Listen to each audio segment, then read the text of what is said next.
Eh, udah mulai videonya? Ya, gue lagi dengerin lagu ini.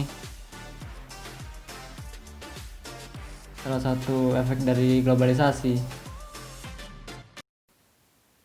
Loh, kok bisa sih lagu jadi efek dari globalisasi?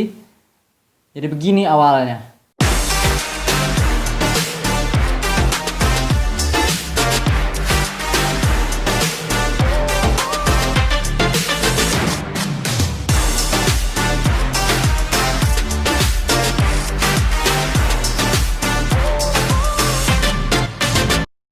Oke, jadi gitu. Untuk lebih awal, gue bakal bicarakan tentang sejarahnya terlebih dahulu. Bagaimana sih sejarah dari globalisasi tersebut? Jadi globalisasi itu dimulai pada tahun sekitar 1600-an sampai 1800-an yang dilakukan oleh para pedagang. Jadi para pedagang berpindah dari satu tempat ke tempat lain.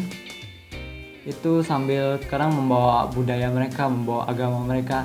Jadi itu juga salah satu bentuk globalisasi pertama di dunia mungkin.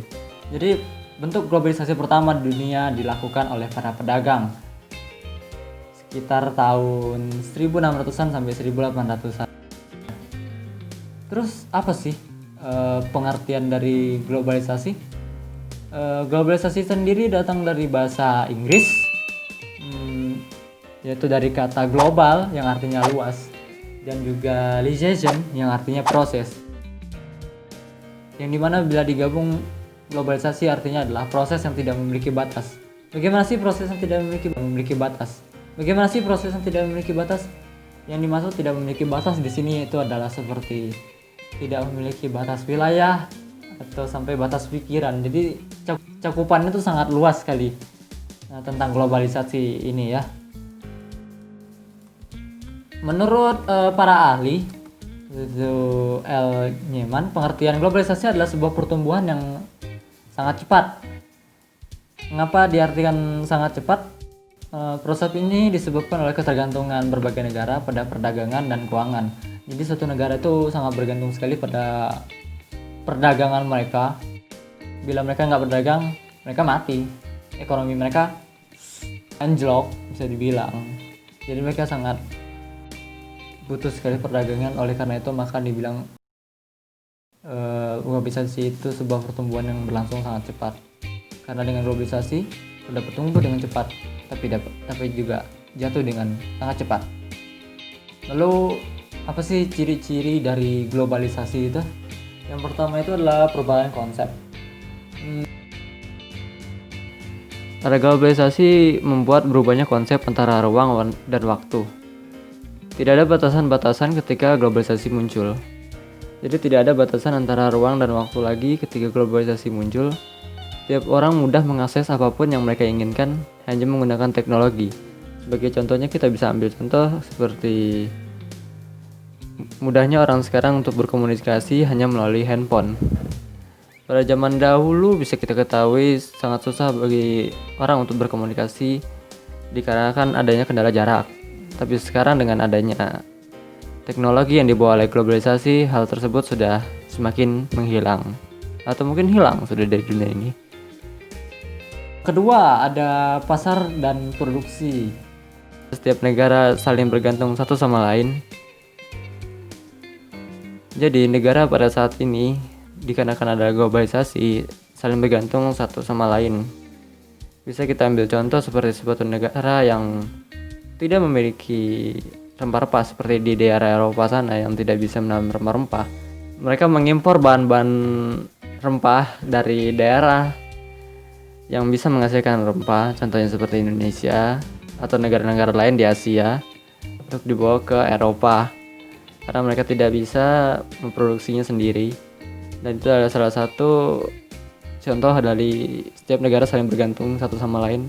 Begitupun di Asia juga bisa bergantung kepada Eropa terhadap mungkin barang-barang elektronik misalkan. Kemudian yang ketiga itu adalah menularnya kebudayaan. Karena mudahnya informasi atau produk luar negeri, maka pertukaran kebudayaan semakin mudah didapatkan. Pertukaran kebudayaan ini bisa seperti film, musik, fashion, dan lain-lain.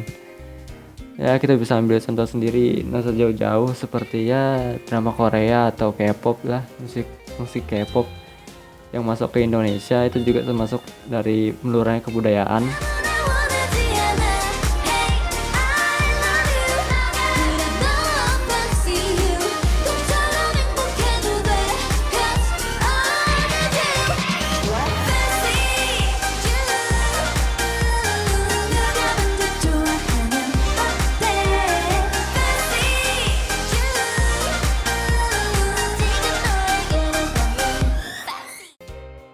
Tapi dengan adanya pertukaran kebudayaan ini juga menjadikan setiap individu mudah dalam mengekspresikan dirinya.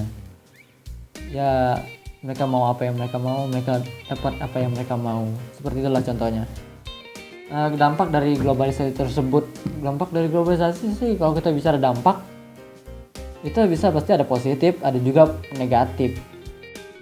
Dampak dari positif sendiri ya yaitu tadi kemudahan memperoleh informasi. Dengan adanya teknologi, dengan adanya handphone, dengan adanya internet, kita semakin mudah mendapatkan informasi dari luar, dan juga kita semakin mudah mendapatkan suatu pengetahuan hanya melalui handphone dengan berbasis internet. Tapi juga adanya dampak negatif tentang global, yaitu seperti yang saya bilang tadi di pertukaran budaya, yaitu mudahnya budaya luar untuk masuk dan mempengaruhi budaya lokal, sehingga ciri khas suatu negara itu bisa hilang dengan masuknya budaya orang asing. Tapi untuk melihat suatu hal yang sangat global seperti ini pasti memiliki dampak positif dan negatifnya pastinya. Nah mungkin tidak ada dampak positif, hanya positif ya semuanya. Nah mungkin kan pasti ada negatifnya.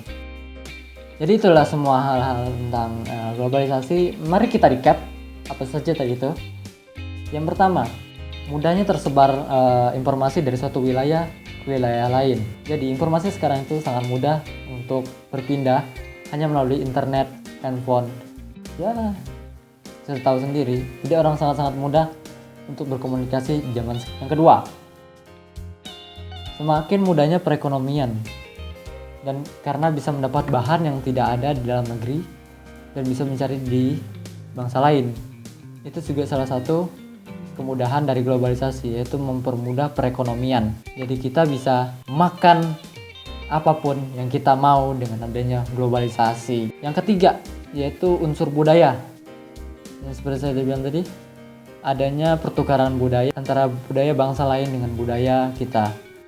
Dan juga budaya lain mudah masuk ke kita juga bisa mempromosikan budaya kita ke luar negeri dengan konsekuensi yang tadi bisa hilangnya ciri khas suatu bangsa karena masuknya budaya orang lain. Jadi bagaimana dengan kamu? Apa saja dampak globalisasi yang sudah kamu rasakan saat ini? Tulis di komen bawah. Mungkin segitu aja karena gue mau lanjut goyang soang lagi.